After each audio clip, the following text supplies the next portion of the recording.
सपना सप्पू। हो सकता है इस नाम से आप वाकिफ ना हो, लेकिन अगर आप 90s के ज़माने के सिने प्रेमी हैं तो आपने इन्हें किसी न किसी बी ग्रेड फिल्म में ज़रूर देखा होगा। सिंगल स्क्रीन सिनेमा हॉल्स के ज़माने में हर शहर में इक्का दुक्का ऐसे सिनेमा घर ज़रूर होते थे जहां कुछ इरोटिक फिल्में दिखाई जाती थी। आमतौर पर इन सिनेमा घरों में फिल्में देखने समाज के निचले तबके के लोग ही जाया करते थे और इन्हीं लोगों की सबसे फेवरेट एक्ट्रेस थी सपना सप्पू। किस्सा टीवी पर आज पेश है इंडियन पल्प सिनेमा की क्वीन एक्ट्रेस सपना सप्पू की कहानी। सपना सप्पू की जिंदगी की कई अनसुनी बातें आज हम और आप जानेंगे। सपना का जन्म महाराष्ट्र के नासिक जिले में रहने वाले एक मुस्लिम परिवार में हुआ था। माता पिता ने इनका नाम रखा था जरीना शेख। यूं तो सपना ने कभी नहीं सोचा था कि एक दिन ये फिल्मों में काम करेंगी, लेकिन बचपन से ही इन्हें डांस करने का बड़ा शौक था। माता पिता ने भी इनके शौक को पूरा करने में इनका पूरा साथ दिया और जल्द ही सपना अपने स्कूल की नामी डांसर बन गई। डांस के साथ साथ स्कूल के फंक्शंस में होने वाले नाटकों में भी ये हिस्सा लेने लगी। सपना उर्फ जरीना की ज़िंदगी में एक बहुत बड़ा मोड़ उस वक्त आया जब ये 11वीं क्लास में थी। दरअसल उस साल स्कूल में हो रहे एक नाटक में जरीना ने हिस्सा लिया था। वो नाटक देखने मुंबई से भी कुछ लोग आए थे और वो लोग फिल्म इंडस्ट्री से जुड़े लोग थे।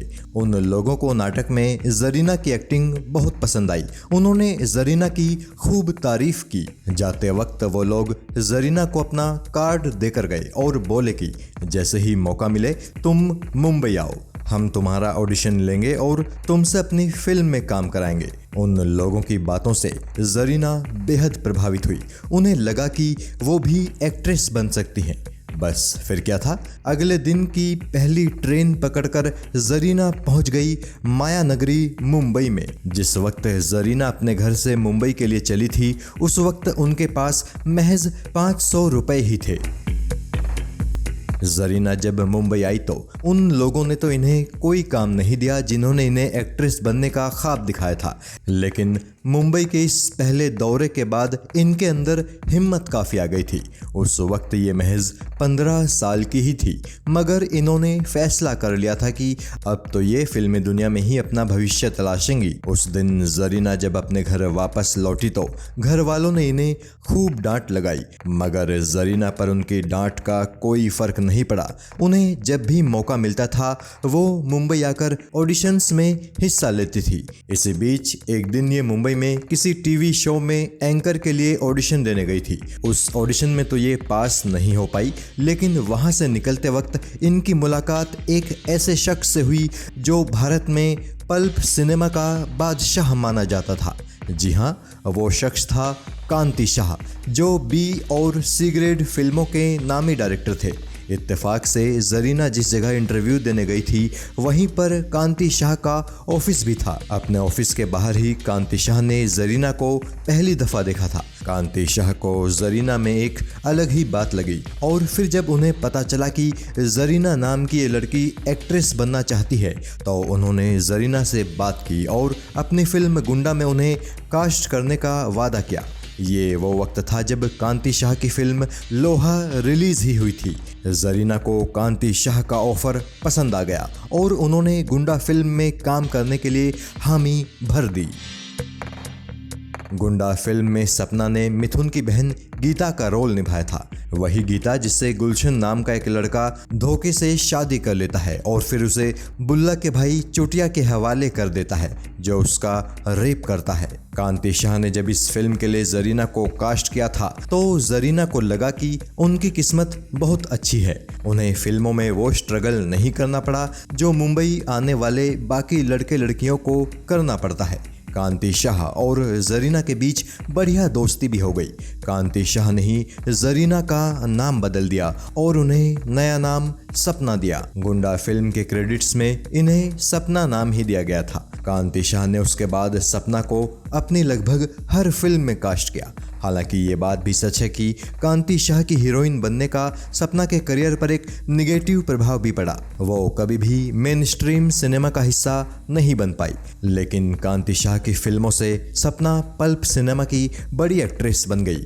2000 के दशक के शुरुआती सालों में ऐसा शायद ही कोई साल होता था जब सपना की 5 से 7 फिल्में रिलीज ना होती हों। पल्प सिनेमा का शायद ही कोई कलाकार होगा जिसके साथ सपना ने काम ना किया हो।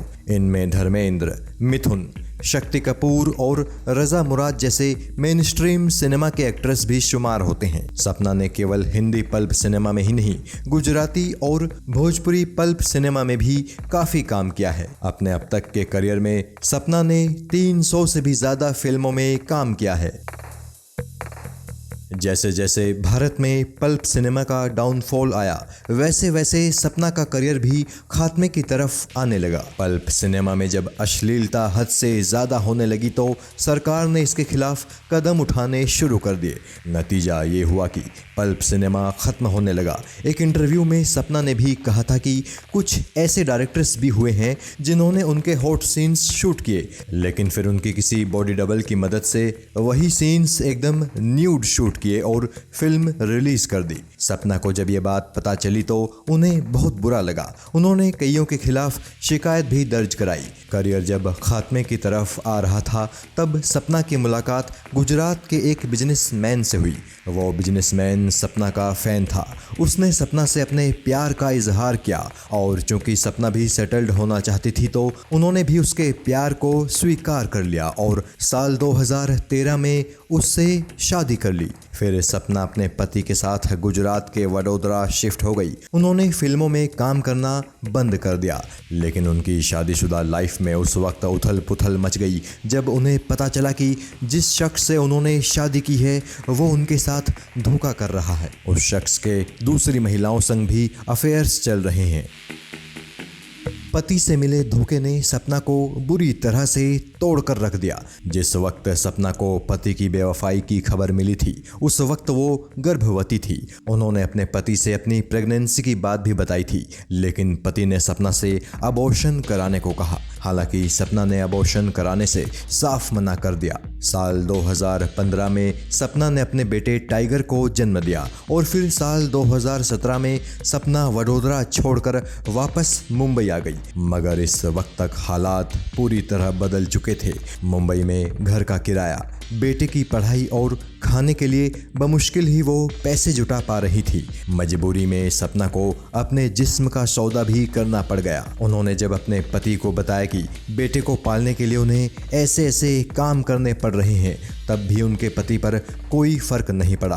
कहा जाता है कि इन दिनों सपना ने अपने पति पर मुकदमा कर रखा है और वो इंसाफ की बाट देख रही हैं। वैसे सपना के बारे में एक चौंकाने वाला दावा भी किया जाता है। कहा जाता है कि जब डायरेक्टर कांति शाह से उनकी नज़दीकियां काफ़ी बढ़ गई थी उस वक्त दोनों लिव इन रिलेशन में भी रहे थे।